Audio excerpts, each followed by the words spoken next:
All right, and welcome to another HRAI webinar, Owning the Future of Distribution with Mark Dancer, CEO of Network for Business Innovation. You can see him popping up on my screen right now. Now, this is the third part in our series. You no doubt remember Mark from the first two webinars we've had this year, and he is continuing the conversation about seizing the future of distribution, using innovation to your advantage, and finding all the new technologies and processes and tricks to put yourself ahead of the competition. Joining Mark today is Chad Brzezinski of GeoSmart Energy and Sean Hulshoff of Wolseley. You can see him there, who will be joining the discussion today. Now, during this discussion, you are part of it as well. If you want to toss your questions in the bottom of the screen, there is a Q&A button in your Zoom window. You can pop them in there. We will find them, or you can put them in chat, and we will address them when we can. But I am going to stop talking so that Mark can take over and do his thing. Excellent. Thank you very much for the very good kickoff and your very professional management of these events. It's hard to do and very much appreciated. So if you've been on our previous two events, you know that my personal view and my work revolves around the fact that we are living in epic times. It's true, a time and period, a time in history, which is like no other. It's digital transformation, geopolitical rivalries are on the rise. There's a talent crunch. You can say that many different ways.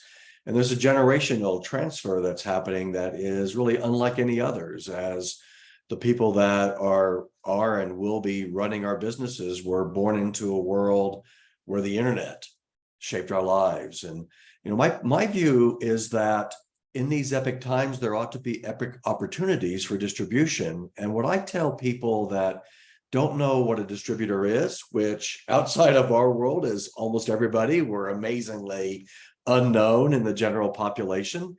I say that distributors have a very unique and very powerful business model, which is really right for our times, helping us move forward and solve some of our problems. Distributors are embedded in our communities, right? In the virtual world, doing virtual business, that's a rarity. It works against it, actually. We work side by side with our customers. We help customers do their work, whether it's a technician, an operations manager, a warehouse manager, a leader of a company, an owner. Distributors have a tradition of leaning in to help their customers and their communities. And we're really judged by our success, not on the products that we sell, that's part of it, but really on our ability to create outcomes in our customers' business. That's a fantastically unique business model. When I explain it to people that don't know what distributors are and are thinking about how we can drive economic change and social change, they think, wow, I got to get to know some distributors and do something with them. So that's kind of my point of view. I'm looking for epic opportunities, new out of the box opportunities for distributors and helping them do that. Here's how we're going to spend our time today. We're going to do some quick introductions to the gentleman that Matt just mentioned. Then I'm going to do about 15 minutes, maybe less. I'm going to introduce the concept of North Stars as an innovation kind of process. What I found in my work, I do a lot of research for NAW down here in the States. It's the National Association of Wholesaler Distributors, and we actually have many members from up here too. But what I found is that while there are continuous improvement and best practices are innovation processes that distributors can follow, there is no innovation process for doing business differently, for looking for making a new impact or creating brand new value. It does exist outside of distribution. There's a whole body of knowledge about how to do innovation if you want to be disruptive, which is, changing an industry from the outside, right? Not the inside.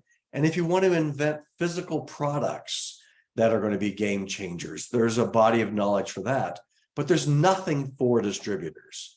So I don't have the process for distributors, but I think that North Stars is part of that process, part of creating a innovation process that at least opens the possibilities of doing business significantly differently in a way that is really defined for distributors. So we're going to talk about that. Then we'll have a discussion with our two panelists, and hopefully that will be an open discussion. You'll join in, and then we'll do some wrap up. Now, Mark, So, I've got a poll that we want to launch to oh, our attendees. you are so correct, and I forgot, as I warned you I might, which I should probably just say that as a certainty. I will forget. No So worries. can you run the poll now? Thank Yeah, you. I'm going to launch the poll now, folks. You can find this poll in your chat. It'll be popping up soon. We just want to get a sense of your innovation appetite at your organizations, how well innovation is supported, driven, encouraged, or if not at all. And that'll kind of guide us in the conversation ahead. So, So the answers are, if I can just do a quick voiceover on that, yes, innovation is encouraged and supported. It's maybe a qualified yes most of the time. Maybe it's occasional, once in a while, or no, there is never a direction or policies or culture or anything else to promote innovation, or I don't know.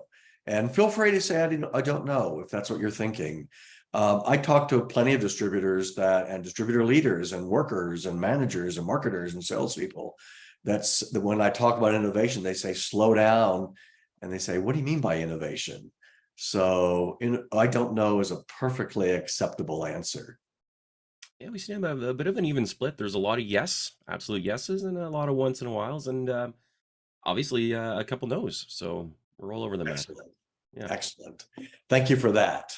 Um, and I can close that on my screen too. And here we go. So let's do our introductions. So you know me, Mark Dancer. My business is the Network for Business Innovation. I write a weekly newsletter. There's a picture of it over on the right. Chad, why don't you go first? Tell us a little about yourself, your company, what you think about, innovation and what it means for distribution. Sure. Yeah. Thanks, Mark. My name is Chad Brzezinski. I'm the co-founder and vice president here at GeoSmart Energy. We are a established Canadian brand of geothermal heat pumps. We are now also just going to market now with some air-to-water air source heat pumps as well. Typically, we go to market through a dealer direct sales channel in Canada here. In the US, kind of a little bit of a mixed bag where we're going to market through some wholesale distribution actually down there, and also some dealer direct sales channels. So happy to be here and looking forward to the conversation. Excellent. Sean, you're up. Great. Thanks so much, Mark. Good afternoon, everybody. Sean Holshoff. I have the great pleasure and privilege of leading the category management team for Wolseley Canada. And Wolseley Canada, for those of you who may not be aware, is one of Canada's leading HVAC, plumbing, industrial and waterwork distributors from coast to coast. And we operate throughout a network of branches, showrooms, our e-com channel, as well as our OSR outside sales rep teams. Oh, fantastic. Fantastic. Well, Chad and Sean, I'm really thankful that you joined us today. When I was working with the core team at HRAI, we decided that we wanted to have some guests, some members of the industry on the event today, so that it would not be just me chatting. Your two names came immediately to fore as people who have good ideas and can join in the conversation. And I would ask the audience, everybody who's listening in, if you have questions, put them in the chat feature. I think that's correct. Matt, tell me if I've got that wrong, but put them in the chat feature anytime. You can direct it to nobody, or you can direct them to me or to Sean or to Chad, anybody you like. But if you start queuing them up now, we might even stop and talk about them for a few minutes. We can do that. And they'll certainly help our conversation as we go be better. So thank you for that. So I like to start off sometimes, and I think I might have said this, but I haven't had this slide in our presentation so far. This is a quote, and I'm going to explain in a moment why it's important for distribution, but it's a quote that I love. It says, "Form follows function." And this is something that Lewis Henry Sullivan said. He's an American architect. He was the father of the modernism style of architecture, and he's sort of acknowledged as the inventors of skyscrapers, right? So as a professional in architecture, I already think there's a little bit in that that's very analogous to distribution. You know, he promoted something called modernism, and we're all thinking about how to be a modern distributor in the digital age in these epic times. And he more or less invented the skyscraper, which was architects did buildings.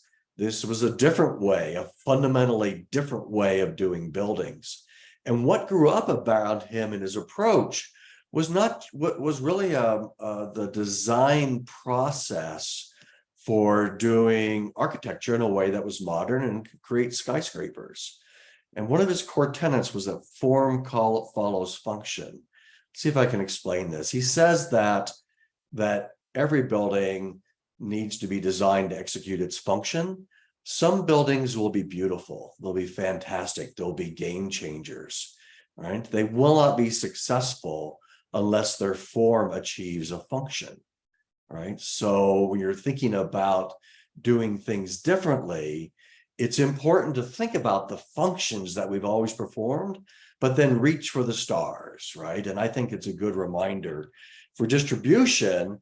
What I think this means is that profits follow value, right? So we're not going to invent physical products. Some of us might do that, right? We can talk about it.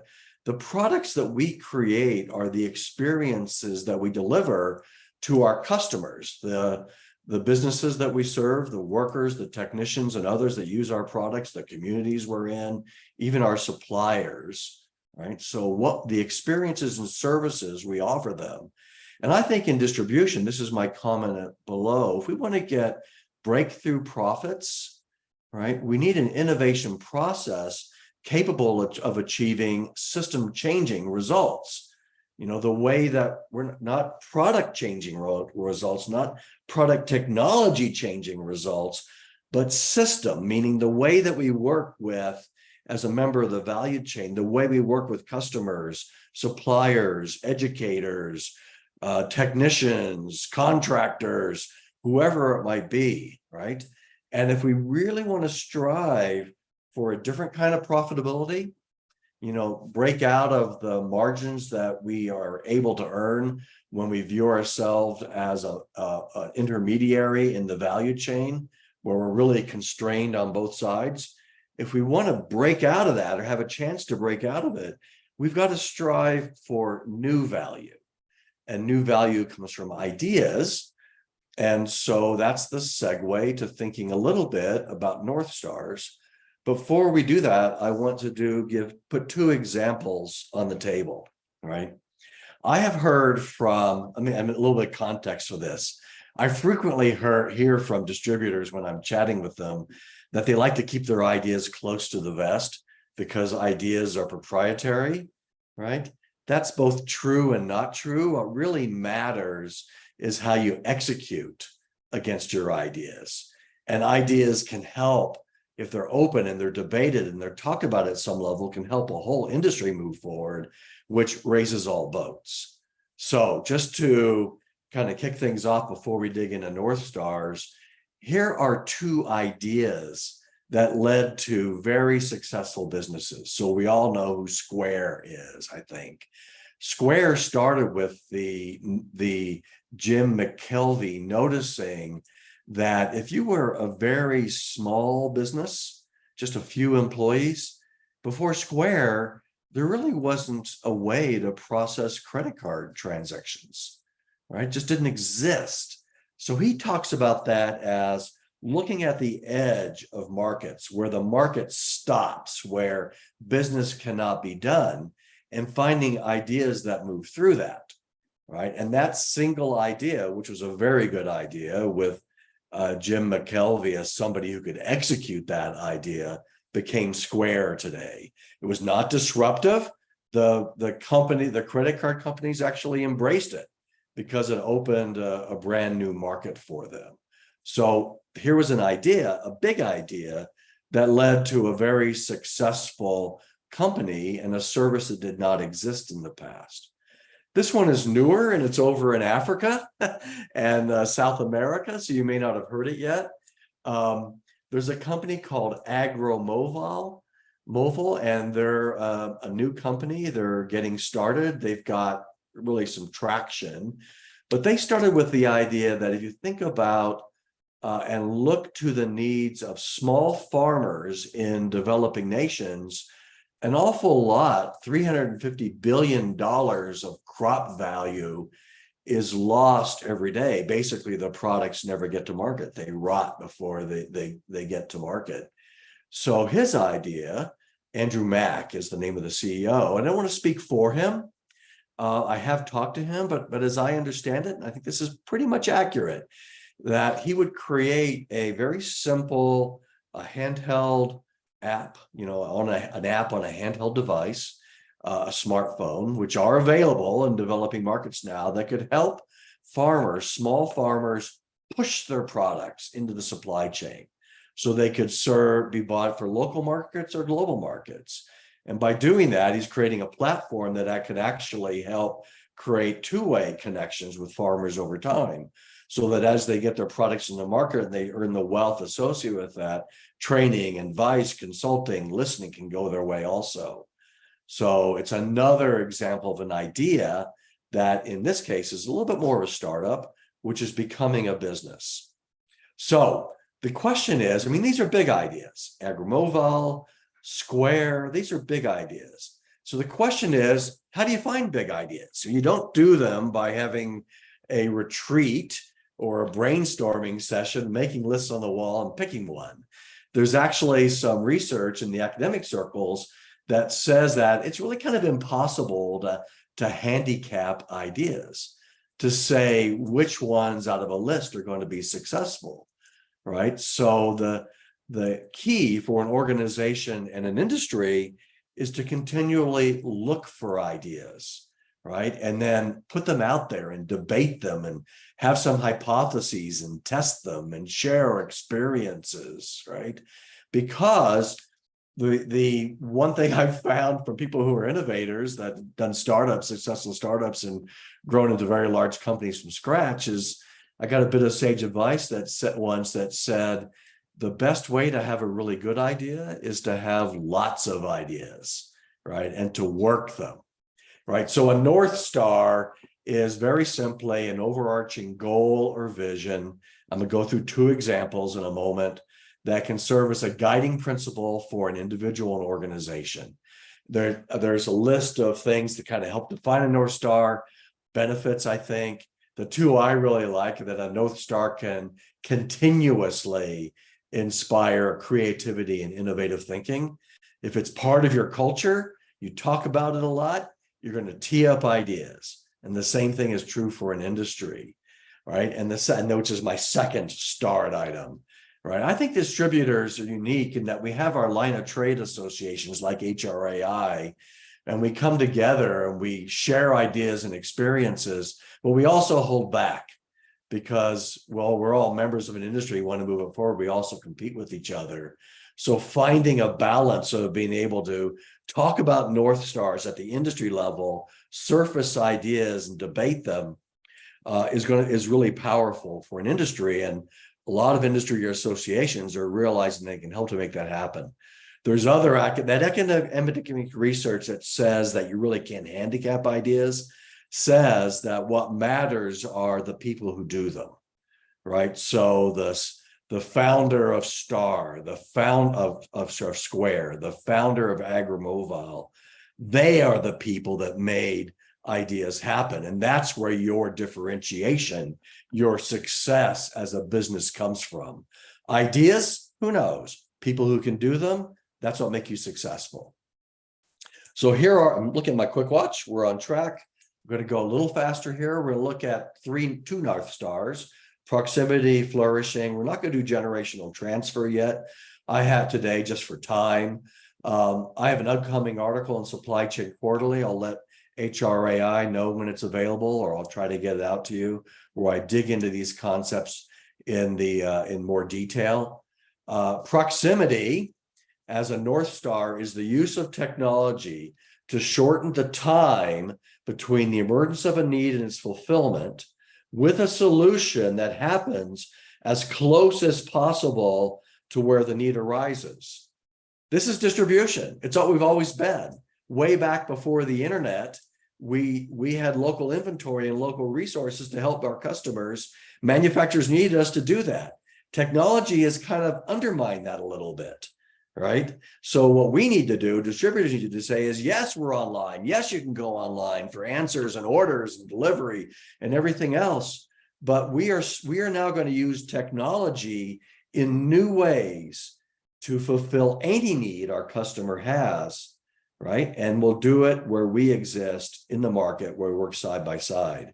Some other examples are 3D printing. You know, that's building industries, kind of comes out of a tube almost, or building products that way too, building buildings, building products. Doctors can do surgery from a distance, or they've got robotics on one end, right? So there's a million examples. I'll throw a few more out as we get into our conversations. Flourishing is the other North Star, and proximity and flourishing are talked in innovation circles outside of distribution every day, not so much inside of distribution. But we've always done flourishing too, but there's a modern way, a more expansive way we can think about it. Flourishing is creating wealth for our customers and communities by helping them do their work better, and through their work, live their lives. We've always done that. We help our customers run their businesses better. We help as a profession, you know, whether it's an owner of a business, a leader in a large organization, a technician, or somebody else, we help them do their jobs better. And then they reap the benefits, right? In modern times, flourishing is, yes, this is the asterisk down below. It's about kind of delivering financial worth to our customers, helping them get returns on their investments, the things they buy from us. But we can think about flourishing with a wider lens, just in addition to financial value, providing human knowledge and skills, helping them exist in the modern age, social relationships and networks, connecting them with people that can help them, helping them with intellectual property. If they invent something, we can help them patent it. Physical assets, sustainability, right? The idea here is to lean in and say, where are you going? What can I help you with? Not just through my own knowledge or what my suppliers know, but I have a huge network. Let me bring that to bear to help your business and your job flourish, right? And so that's flourishing, right? So I've put 2 North Stars on the table, and I don't see any hands raised with questions. So I'm assuming I was at least moderately clear in my explanations. But now let's bring Sean and Chad into the conversation. And, let's talk about it. Let's talk about this idea of North Stars and innovation, epic change, epic innovations, gradual change. Let's do that in the context where it really matters with business people who are making it happen, right? What I say doesn't really matter. I can maybe create a space for conversations. Let's talk with Sean and Chad to see where we can go. So I'm going to throw you guys a question, obvious question. What do you have an innovation North Star? What is it? Why is that your North Star? How does it shape the way that you and your company approach innovation? If there's an example out there, share it with us. Would one of you like to go first? Either one? Okay, there we go. Sure. Yeah. One of our mantras, Mark, here is changing the rules. And I think that's, that would probably be our North Star kind of idea that we have internally here. And it kind of reminds us every day, to continue to kind of search out innovative products. And certainly for myself, I'm kind of more of a product guy, so I'll talk more about that. But, we're always looking at new innovative products that are unique in the marketplace that'll, push HVAC efficiencies higher than what we see today. And then how do we apply those products, or how do we apply ideas that we have right now to make maybe existing products perform better? So I think that's, a couple of things that we do here every day that we're always kind of continuously discussing new ideas, new ways of doing things that just because it was done this way for 20 years doesn't mean it's the only way or the right way. We're always kind of pushing and looking for new ways. as well. Excellent, excellent. So let's Sean go, and then we're going to kick this one around back and forth for a little bit. Sean. Awesome. Thanks for that, Chad. That's a great way to get us started. So, Mark, if I were to kind of follow suit, I would say there's two North Stars and they're two puzzle pieces together. You know, on the walls here at our corporate offices and in the hearts and minds of all of our associates, you know, the first and foremost is really our customers' projects are our priority. Right. So we really look and it really fits into the flourishing element. We want to make sure that, you know, as a distribution partner and as a wholesale partner, we're helping our customers build their business and really for them to remain focused on connecting with that end user. The second piece, if anyone has ever heard our global CEO, Kevin Murphy, talk from Ferguson, you know, he consistently is always talking about being the very best partner to all of our brands. And so how can we, you know, continue to bring their products to market so that, you know, they in turn help our customers ensure that their projects are our priority. So constantly, as Chad said, looking for the new innovation, being able to bring that to market in the most efficient and effective way, tag teamed with great education so that, you know, we're helping educate from installer to end user. So this is my topic, right? Working with the core team, we came up with the idea of let's talk about North Stars, because I see a big conversation with them outside of distribution, not so much inside distribution. And I think they can lead to ideas, right? I think that they can, and ideas, if you have enough of them, lead to big ideas. And I think they can also help develop people, right? People that put forth ideas and get that acknowledged and rewarded and put in charge of them. You can develop people that are the executor of those ideas, which is your differentiation. Right. So on a scale of 1 to 10, where 1 is not and 10 is an emphatic yes, Sean and Chad, how important were North Stars, that concept, whether you use that word or not, to your organization before we invited you to talk about North Stars? 10 is super duper, 1 is not at all. Sean and Chad, maybe? Mark, I would say that we're a high 8, if you will. So, you know, really ensuring that, you know, from the moment, you know, I joined the industry and came into the Wolseley Canada business a number of years ago, it was apparent right away. Though, you know, what I talked about, these are our North Stars. This is what we aspire to deliver every single day. Excellent. And Chad, your thoughts? Yeah, I think we're you know, similar in that 8 to 9 range, where again, for us, changing the rules is something that's super important to us. It's we talk about it every day here. So yeah.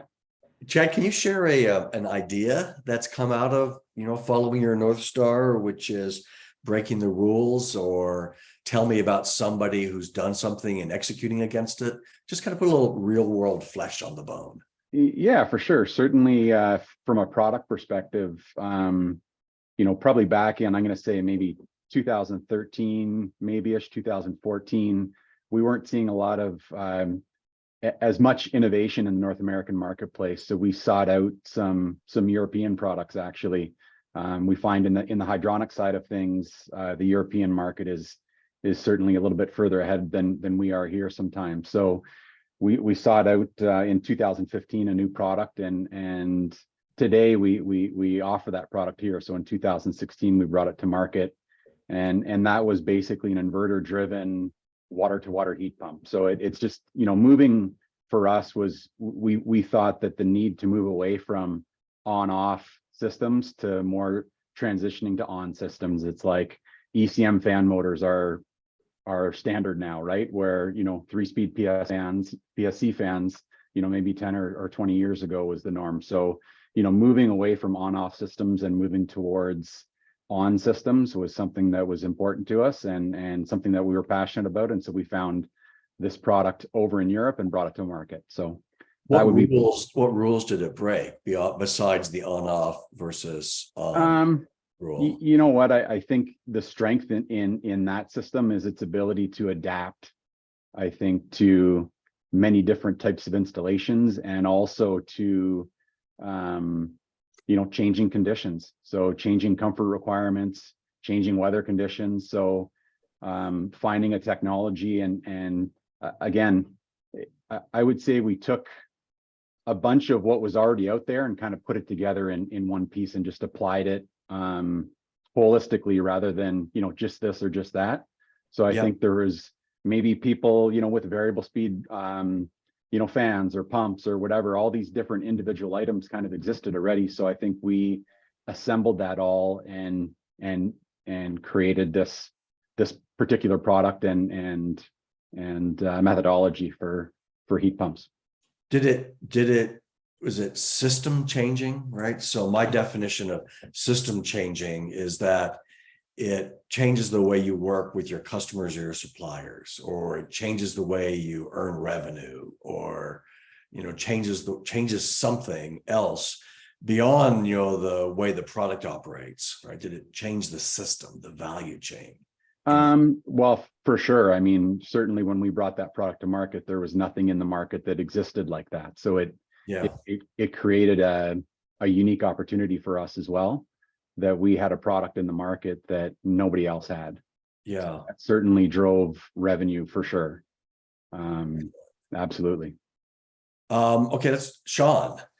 Your North Stars were a hyper focus on customer projects, which things they're actually doing or planning to do, I think, as the priority for running your business, and then being the very best partner possible, right? But let's do the first one. I'll tell you why I love that one in a moment. I love both of the examples, but kind of put some flesh on that, or give an example about how you actually do that. Yeah, absolutely. So I think, as Winston Churchill said, don't ever let a good crisis go to waste. And so when we look at what happened over the last 3 years with the pandemic, it really shifted everyone's focus around, internal air quality. And so, you had tremendous, government agencies, whether it was federal, provincial, municipal, all looking for fast solutions to be able to get Canada back to work, back to school, back to, the sense of normal that we knew.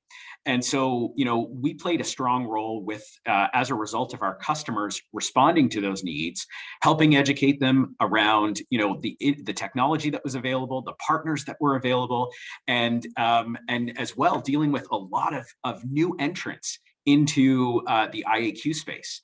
And the last thing that our partners would want is to be steered into a direction that wasn't a proven technology or wasn't a proven source for their projects. So we really got to play a strong role and again, double down with our partners. So it's a great little puzzle piece, because to our existing IAQ supplier partners, we were able to showcase their brands. We were able to bring the training rapidly through online channels and then get the product in the hands of those that were making those critical investment decisions to help get Canada back during the pandemic. So again, it sounds opportunistic, but it really was for the betterment of the entire country, of just being able to work with our customers to get Canadians back into a regular routine and educating and focusing on the values of IAQ. And now post-pandemic, we're thinking about that in our homes, we're thinking about that in our workspaces, and we're seeing a shift in how systems, how individuals, whether they're at home or they're procuring for a larger commercial building, we're seeing a shift in how they're thinking about that post-pandemic. And we're now in a better position today to be able to serve and meet those needs. So I love this example. As I said, Chad, I love yours too. But what you're talking about, Sean, is I think a little bit close to some work I'm doing with NAW right now, the National Association of Wholesaler Distributors, where we are doing research for the next edition of Facing the Forces of Change. Right. I wrote the last one. It was published as a book in a couple of years, maybe 3 years ago now, right? But we don't want them to be, Facing the Forces of Change isn't going to be a book anymore. It might be, but we're trying to think about it as a platform to help distributors innovate. And so how do we do that? Well, one of the findings from the last research we published as a book was that one of the ways that distributors can innovate is by leaning in to help their customers innovate, right? So a lot of times distributors take AI. Distributors are adopting artificial intelligence, and what's the best applications? The best applications are to put more products in a shopping cart online. Because you bought this, you might want to buy that, or you forgot to buy this. AI can do that. AI can help distributors do pricing for simple and complex scenarios. AI can help distributors, salespeople know which customers to call on and what to talk about when you get there. And that's a really powerful use for artificial intelligence, but it's all inward looking. It's how do I make my business model as efficient, make it my business model which exists, how do I make it more efficient, more productive, maybe a little bit better margins, mostly about productivity. So our idea is, and Sean, I'm gonna ask you to tell me how close your approach go, where it's close to this and where it's not close to this, right? So what we're thinking on now is how do we lean in to help customers, right? And so leaning in to help customers says you go there and you listen, which is a huge skill, really hard skill. You don't sell, you listen, right? And then you act as an innovation intermediary, which is if I've heard you with your problem or where you want to take your business, I know somebody who can help. That might be your technician, it might be your HR manager, it might be a supplier's, or it could be somebody, a vendor, or it could somebody that's an academician, or it could be somebody who knows something about the future of work that you don't even know, but you go out and find them, right?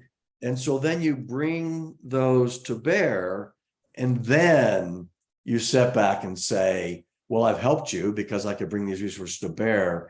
And then you innovate your business model, what I do business model differently. So how close are you to that standard? Yeah, we are. I would say we're in the realm, right? We're getting closer and closer to the pin every single day.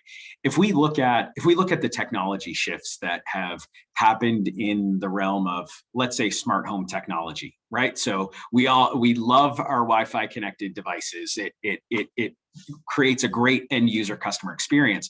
But if we think for a second, there's an underlying opportunity that's there for our local contractors that are installing that equipment.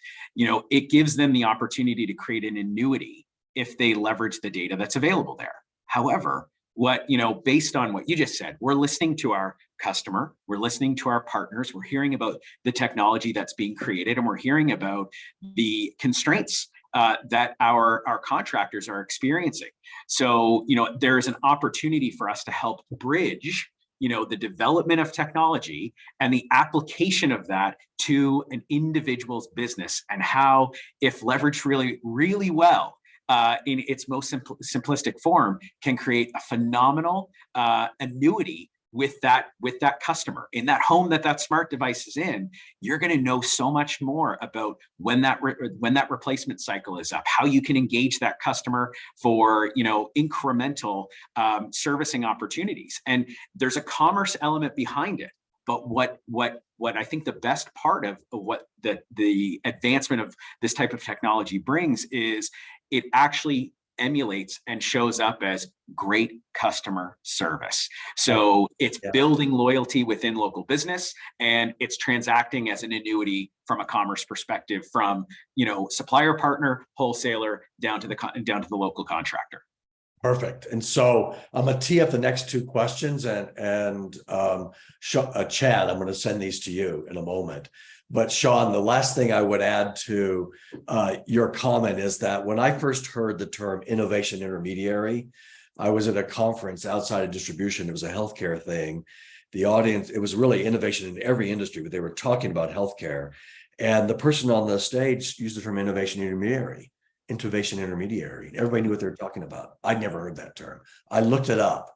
It's a thing. There are scientific papers, there are best practices, there are metrics. The definition is any company that acts as an agent or broker to bring ideas and resources to another company to help them innovate. That could be a distributor. What I haven't found yet is a distributor who's done the research and has embedded the metrics for a business model and as an innovation intermediary, right? Who's really run with it. And maybe we can come back to that. If not now, maybe on a later date. Sure. But I want to push down a little bit here. And Chad, so I'm going to show this to you. And I want to ask you, since we started with the on-off example, but it could be anything else. Anything you do is your rule breaking. I'm going to put two questions together. One is, what is the role of data and technology in driving your innovations, right? And, date equipment more and more throws off data that we can innovate around. Do you use it as a byproduct, or do you look for the data and then the equipment that can get it? I don't know what it is. What's the data and technology philosophy as you're innovating? And then, the other thing that's true in data is the bigger the data set, the more robust the data set, the better the value, which means, should we collaborate? Should we get not just our data and the equipment data, but can customers add more data in? Can suppliers add more? Can we get environmental data about weather or something else that's happening in the world, the conditions in the building or something? And that would come through collaboration. So Chad, I'm interested here. What's your thoughts on data and technology for innovation? And can you point to collaborations? Is that part of it? Yeah, for sure. I think, kind of expanding on what Sean was saying there, like I as far as, using information that's being generated with these smart thermostats and smart homes and all that stuff. But backing up though, I think, data is kind of like, I see it in kind of like two forms, right? We've got data that just kind of sits somewhere and we access that data, right? So we'd use that in, our ERP systems, our CRMs and stuff like that. And we kind of leverage that data that's kind of sitting there in the database to, process orders, manage inventory, provide, sales reports, things like that, using that kind of static data to kind of run our business every day. And then I think the other type of data is data that flows. And so I think that flowing data is something that I'm really interested in, that I think that kind of goes along with what Sean was saying is as technology is getting smarter, I think it has the ability to communicate what's happening within the home with a particular piece of mechanical equipment. It can communicate back, and being able to harness that data and utilize that as a brand for us to anticipate irregularities in system performance or little changes in the operation of a piece of equipment that might indicate that service is required, right? So, and then being able to now link that to a heating contractor and say, okay, they have access to this data now that's flowing, and being able to, book service calls and go and fix a problem fix a potential issue before it becomes a problem, right? So all these things, I think it helps the consumer. It reduces warranty claims. I think there's just a lot of benefit of it. I think Tesla's probably one of the most significant companies to kind of utilize that flow of data in everything that they do. I think they were kind of one of the first ones to really utilize it. Like anything you do in a Tesla, whether it's, the temperature that you keep the cabin, the speed you're driving, how hard you accelerate, they've got all these sensors and all this data that flows back and forth, and they utilize that data to improve their products, to alert you of service requirements that are coming up or something like that. One of my sales reps in Montreal, actually, he got an alert on his phone. It said he was about to leave on a sales call from his house in the morning, and he got an alert said he might not make it to his destination. And so he's thinking, like, what the heck? I plugged my car in last night. It should be fully charged. So it says, drive to this location. And so he drove to a Tesla location that was up the street from him, and they had a car waiting for him. They gave him a new car, and 2 weeks. So he was driving a Tesla while his car was getting serviced. 2 weeks later, he had a new battery in his car, and he had his car back, right? But they anticipated a potential problem. And for him, the experience was golden, right? Like you went from something that to some people, you're like, oh my gosh, my battery failed in my car. Like, what am I going to do? To like, it was just, he didn't sweat it, right? It was this thing that they kind of anticipated and fixed. So I think flowing data and data that's moving and how we can kind of leverage that and utilize it is the future. I think to being able to service customers and provide that support that we're all trying to provide. And do you see, hey, Matt, are you there? You want to bump in? I got my hand up. I want to get in the conversation here. It's a fun conversation. Okay. We're talking about North Stars, we're talking about data, but I want to ask you, Chad, Sean, And Chad, you kind of touched on this. What data do you use or collect to help you determine what innovations to pursue? Like, what do you actually read? Yeah. Wonderful question. Certainly for us, I mean, as far as data coming back to us, we do have with one particular product that we sell, we've got the ability to access, performance, let's say, for example, and operation of that equipment. And what we can do with that and how we leverage it ourselves is we can make incremental changes to some of the settings in the system to optimize it for the way the way you live in your home, right? So we can kind of manipulate some of the variables of how that system's operating to maximize the performance and still meet your expectations of comfort. And because no two homes are alike, no two consumers are alike.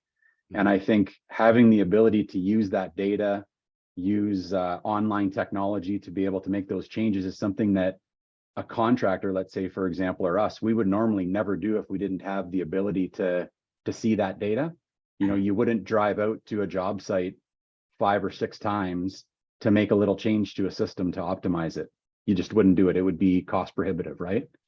So here we are now being able to use data and connectivity, make those changes over a period of a couple of minutes, accessing that system 5 or 6 times, right? At no cost to anyone. Let me ask Sean and Chad 2 quick questions, 2 kind of numerical questions again, right? So first, on a scale of 1 to 10, where 1 is no opportunity at all and 10 is like, oh my God, amazing opportunities. How important is data to innovating the future of distribution? Where would you put it? I'm gonna throw that at a 10, Mark. Yeah, I agree. Chad, that's a 10. Yeah, absolutely. Okay. Yeah. Okay, now let me ask a question to go with that, right? So you have the data. I'll actually ask, I think that to fully optimize data, there needs to be collaboration between customers and distributors, suppliers and distributors, maybe cross-industry sources. So on a scale of 1 to 10, where 10 is, we really know how to collaborate around data, and even if we're not doing it, we're charging towards it. So that's the optimistic view of collaboration around data. And 1 is, the opposite of that. We're not anywhere near it, right? So how far are we along the path of collaborating around data where 1 is not at all, 10 is we're ready to go? Sean, and then yeah. I think from my perspective, and I want to be respectful to some of us who are, on different ends of the spectrum, I would probably say from my vantage point, we're hovering between a 3 and a 4. We're in our infancy of really understanding how we can collaborate, because to one of your opening comments, it's really about breaking down those barriers of this information is, intellectual property and it's the secret recipe. I think we're going to have to figure out how we get a little bit more comfortable so that we can, really move our collective industry forward, and it will help insulate us from, outside disruption. Chad, what are your thoughts? Thank you, Sean. Yeah, if I might, I think collaboration, certainly inside the organization is something that I think there's still barriers that we need to break down that way. I think there's data allows us, and with the right software implementations, it allows us to kind of break down some of those silos that exist in companies where, one part of the company is doing something and I have no idea what's going on there. I'm going in a totally different direction. So using data and leveraging that to kind of break down some of those silos and try and have an implementation for us. We had, many years ago, a horribly failed implementation of a CRM application, and it kind of like shied us away from all of what we're talking about for a long time. It kind of slowed us down, I think, but we're now moving full steam ahead again and back in that direction, because it's obvious that data and technology is the future, and I think for us, collaboration, we're still trying to figure out, again, like I said, we're trying to figure out how to collaborate internally as much as possible and kind of streamline the efficiencies that way. Love it. So here's a little, I'll add a little bit of my thoughts on what I've heard about data collaboration and kind of introduce the topic of risk and opportunity, which, we don't have, that'd be a whole hour by itself, right? But, I talk to distributors all the time and manufacturers and customers, and they kind of say the same thing that we just said. But if there's a huge amount of opportunity in data, and we've always considered data as proprietary, it's even more so. We're really going to put up the walls around protecting it. And that doesn't necessarily fly in the face, or it does fly in the face of creating the best opportunities, the best outcomes for us as an industry, for our customers, right? It's really, how do we, I think, I'm not saying the answer is easy. I think it's incredibly hard, right? I would give sort of maybe two quick examples. These are not solutions, but they're kind of creative pathways around collaborating on data and thinking about risk and opportunity. In retail, right, they talk about their industry in stages. 1 is mom and pop, 2 is scaled, 3 is platforms, 4 is the algorithmic economy, right? We're not there yet, but we're heading there. And the idea is that there will be a central repository where people can see lots of data.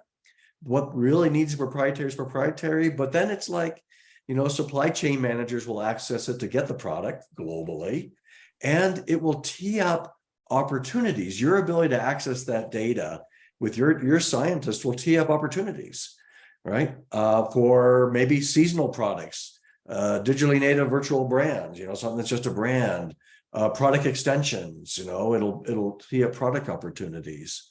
That's one idea. I'm aware of another conversation where in a community is thinking about, a couple of distributors are getting together and saying, what if all the distributors cross line of trade, put our data in one place, and we shared that with our community, the actual towns we service, and said, how can that help you with your transportation woes? How can that help you with economic development, attracting new customers? Let's treat the community as a customer, and how do we provide our data to break through those barriers? I know another ERP company that has talked to a manufacturer and the distributors who want to collaborate on data for specific sales and marketing issues, and there are trust issues, and the ERP company said, well, I can be a neutral arbitrator. I do a lot of business with distributors, so I'm trusted. Let me hold the data for you, and then we'll put the rules in place, and we'll see results, and then we'll move forward from there. Those are just 3 ideas. Very quickly, then I want to ask you the final question. Let's do Chad and then Sean. Chad, what's your bottom line on risk and opportunity around data? Just have a simple observation about that, or is it too complex to even dive into? I think that certainly the risk, I think, especially as it relates, let's say, to AI. So I think what a lot of people maybe don't realize or don't know about AI is we're very quick to punch in a question, right? Or about something that we do into, say, Chat GPT or whatever, right? And as soon as we do that right now with those types of AI, as soon as we put that out there, that IP is theirs, right? Love it. So I think that's a huge risk that a lot of people don't recognize, that as soon as you do that, it's out there, that's not yours anymore, right? So I think the opportunity, I think, is, do your research and understand that ahead of time. And there are companies out there that do AI that are closed AI systems where that data remains and that IP remains yours. So I think it's important for people just to recognize that and know that as we move into AI, because it's an exciting opportunity, I think, but it's really scary. Yeah. Sean, your 30 seconds on risk and opportunity and data and collaboration. Chad did a great job of kind of hitting the big one. I would say there's risk in us not taking a step forward as an industry. And there are easy first steps when it comes to how can we really, move forward from a data perspective. If we've learned over the pandemic, there's still organizations within our industry, collective industry, that don't even use EDI or ASN, and that helps the day-to-day basics. And that can be a foundational first step. I think the opportunity that we have as a community within this industry is to help hold hands together and show that if you don't have the means or ability, there are solutions, that can be bolted onto your ERP that can help you out there. So there's two on that side. All right, I'd love to go deeper. I'm going to wrap Yeah. up the time. We got about 3 minutes left. So, Sean, all right, let's do you first, since you just finished. If you think about the future of distribution, what are the 3 words that come to mind for you? Great question. So off the top of my head, I'm going to basically say it's evolving. The other word is really focus, and I'm optimistic. Evolving, focus, and optimistic. Chad, your 3 words. Oh boy. Oh boy, that's 2. Or 1. People, product, AI. I love it. People, product, AI, evolving. There's a sense of optimism and all of that. So here's where we are, right? I'm gonna do a wrap up in about 3 minutes. First, I want to thank you, Sean and Chad, for joining in this great conversation. I want to thank HRAI for hosting it. This is our 3rd conversation. We really teed this up as a year of talking about the future of distribution, and then we've designed every web event to kind of be what we thought. The first one was an introduction. The second one was about data and having data confidence, innovating around data. The third was North Stars, and we included 2 very thought-provoking and experienced members from the industry. We've got one more coming. And I think this is going to be at your annual event, the AMG. We'll probably be in person. That's our current plan. And so what are we going to do there? Not really sure.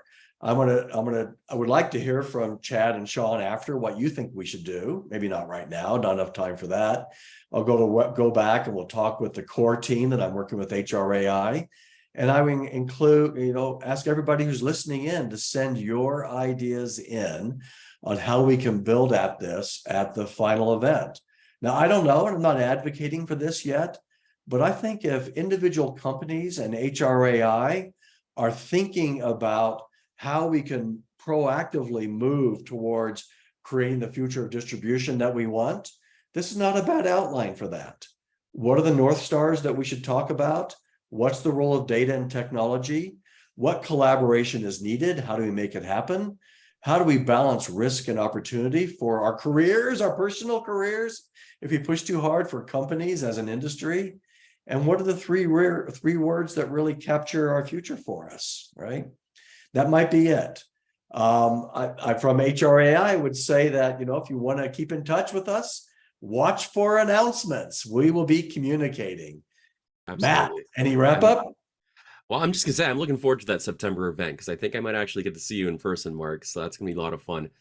Yeah, keep an eye out for hrai.ca/events. You'll also find a bunch of other webinars that are coming up as well, as informative as this one. And yeah, we will be getting registration up shortly. But I wanted to thank you all. That was a very interesting conversation we just had. Yeah, thank you so much. What about you, Mark? Any passing words of wisdom for our attendees? Any Oh, takeaways? I love the AI topic. We could have Yeah. dug into that at the end. It's not what I think it's not what AI is going to do to us. It's we want AI to do for us. I think that every industry association needs a working panel on AI because everybody's talking about it, but we're not putting forth us. And we have ideas for ourselves as well as for everybody that wants to do it. I used AI to create some of my bullet lists in this. I went to ChatGPT and I said, hey, I want to organize a conversation around this. What are the 5 topics? And ChatGPT got me started. It was my co-pilot. And it actually created the art, some of the graphics I showed too. So I'm actually an AI avatar. This whole script and my voice is all AI. I'm actually just watching TV. So yeah, it's a great time. God. Yeah. If I know that, I would have hacked in and made you look like somebody. Chad, Sean, thank you so much for joining the conversation. It really added some new dimensions and get the HRAI input in there. So really appreciate you popping on board as well. Awesome. Thanks for having us, Mark. My pleasure. Check out HRAI.ca/events. Check out our YouTube page as well for this video, and we will see you all for the next webinar. Thank you so much. Take care, guys. Thank you.